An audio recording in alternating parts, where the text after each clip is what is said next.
ಸಹೋದ್ಯೋಗಿಗಳ ಕಿರುಕುಳದಿಂದ ನೊಂದು security supervisor ಆತ್ಮಹತ್ಯೆ. ಸಹೋದ್ಯೋಗಿಗಳ ಕಿರುಕುಳ ಮತ್ತು ಅವಾಚ್ಯ ನಿಂದನೆಯಿಂದ ನೊಂದ ಸೆಕ್ಯೂರಿಟಿ ಸೂಪರ್ವೈಸರ್ ವಿಷ ಸೇವಿಸಿ ಆತ್ಮಹತ್ಯೆ ಮಾಡಿಕೊಂಡಿರುವ ಘಟನೆ ನಡೆದಿದೆ. ವಂಶೋದಯ ಆಸ್ಪತ್ರೆ ಸೆಕ್ಯೂರಿಟಿ ಸೂಪರ್ವೈಸರ್ ಚಲಪತಿ 45 ಆತ್ಮಹತ್ಯೆಗೆ ಶರಣಾದವರು. House keeping supervisor Arun, ward boy Prashanth, ಸಿಬ್ಬಂದಿ ವೈ ಶುಭಾ, ಮಂಜುಳಾ, ಎನ್ ಆಶಾ ಮತ್ತು ಜಯಶ್ರೀ ಆರೋಪಿಗಳು. ಈ ಸಂಬಂಧ ಡೆತ್ ನೋಟ್ ಬರೆದಿಟ್ಟಿರುವ ಮೃತನು ತನಗೆ ತೊಂದರೆ ಕೊಟ್ಟ ಎಲ್ಲರಿಗೂ ಶಿಕ್ಷೆ ಆಗಬೇಕೆಂದು ಆಗ್ರಹಿಸಿದ್ದು, ಮೊಬೈಲ್ನಲ್ಲಿ ಕಿರುಕುಳದ ವಾಯ್ಸ್ ರೆಕಾರ್ಡ್ ಇದೆ ಎಂದು ತಿಳಿಸಿ ಸಹಿ ಹಾಕಿದ್ದಾನೆ.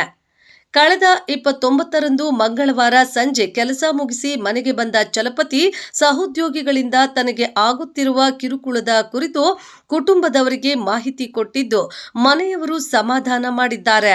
ಊಟವನ್ನು ಮಾಡದೆ ಮಲಗಿದ ಚಲಪತಿ ರಾತ್ರಿ 11:30ರಲ್ಲಿ ವಾಂತಿ ಮಾಡಿಕೊಳ್ಳಲಾರಂಭಿಸಿದಾಗ ವಿಷ ಸೇವಿಸಿರುವುದು ಪತ್ತೆಯಾಗಿದೆ. ಪುತ್ರ ಪುನೀತ್ ಮತ್ತು ಪತ್ನಿ ಲಕ್ಷ್ಮೀದೇವಮ್ಮ ಅವರು ಅಸ್ವಸ್ಥಗೊಂಡಿದ್ದ ಚಲಪತಿಯನ್ನು ವಂಶೋದಯ ಆಸ್ಪತ್ರೆಗೆ ಕರೆತಂದು ಪ್ರಾಥಮಿಕ ಚಿಕಿತ್ಸೆ ಕೊಡಿಸಿದ್ದಾರೆ. ನಂತರ ಜಾಲಪ್ಪ ಆಸ್ಪತ್ರೆಗೆ ಸ್ಥಳಾಂತರಿಸಿದ್ರು.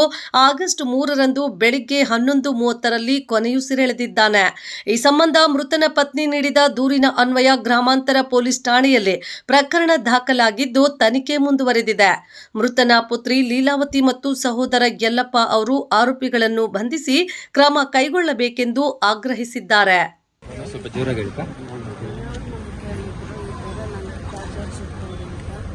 ಮಾತಾಡೋಣ ಅನ್ನೋಷ್ಟರಲ್ಲಿ ಅವ್ರ ಹೆಸರು ಸೂಪರ್ವೈಸರು ಅರುಣ್. ಏನು ಪ್ರಾಬ್ಲಮ್ ಏನು ಅಂತ ಹೇಳಿ ಅಲ್ಲಿ ನಮ್ಮ ಯಜಮಾನ್ ಸೂಪರ್ವೈಸರು ಎಲ್ಲಿ ಅಲ್ಲಿ ವಂಶೋದಯ ಹಾಸ್ಪಿಟ್ಲ್. ಇವ್ರು ಹೇಳಿದ್ದು ಅವ್ರು ಮಾಡಬೇಕು, ಇವ್ರು ಹೇಳಿದ್ದು ಅವ್ರು ಮಾಡಿಲ್ಲ ಅಂದ್ಬಿಟ್ಟು ಏನು ಮಾತಾಡ್ಕೊಂಡಾರೋ ಗೊತ್ತಿಲ್ಲ, ಈ ಥರ ಐತೆ ಅಂತ ನಾನು ಕೇಳಿದ್ದೆ. ಸರಿ ಇವತ್ತು ಬಿಟ್ಬಿಡು, ನಾಳೆ ಮಾತಾಡೋಣ ಅನ್ನಿಸ್ತೇವೆ.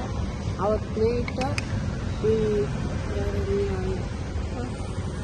ಶೋಭಾ ಫೋನ್ ಮಾಡಿ ಯಾವ ಥರ ಶೋಭಾ, ಆಶಾ, ಮಂಜುಳಾ, ಜಯಶ್ರೀ, ಪ್ರಶಾಂತ್ ಇವರೆಲ್ಲನೂ ಫೋನ್ ಮಾಡಿ ಹೆಂಗೆ ಅಂದರೆ ಹೆಂಗೆ ಬೈದ್ಬಿಟ್ಟು ಅವತ್ತು ನೈಟೇ ಯಜಮಾನ್ ಈ ಥರ ಮಾಡ್ತಾರೆ. ಏನು ವಿಷಯ ಫೋನಾಗ ಇವರು ಸೂಪರ್ವೈಸರ್ ಆಗಿ ಕೆಲಸ ಮಾಡ್ತಾ ಇದ್ರು ಅಲ್ಲಿ. ಅದಕ್ಕೆ ಸೂಪರ್ವೈಸರ್ ಆಗಿ ಇವರು ಕೆಲಸ ಮಾಡ್ತಾ ಇದ್ರು ಅಲ್ಲಿ. ಇವ್ರು ಹೇಳಿದ್ ಮತ್ತು ಅವ್ರ ಕೆಳಗಡೆ ಇರೋರು ಕೇಳಬೇಕು. ಅದಕ್ಕೆ ಇವ್ರು ಹೇಳ್ದಾಗ ನೀವ್ಯಾರು ನಮ್ಮನ್ನು ಕೇಳೋದಕ್ಕೆ, ನೀವ್ಯಾರು ನಮ್ಮನ್ನು ಮಾತಾಡೋದಕ್ಕೆ, ಯಾರು ಏನು ಅಂತ ಈ ತರ ಜಗಳ ಮಾಡ್ಕೊಂಡಿರೋದು. ನಮಗೆ ಮನೇಲಿ ಬಂದು ಹೇಳಿದ್ರು ನಮ್ಮಪ್ಪ. ಅದಕ್ಕೆ ಇವತ್ತು ಬಿಡು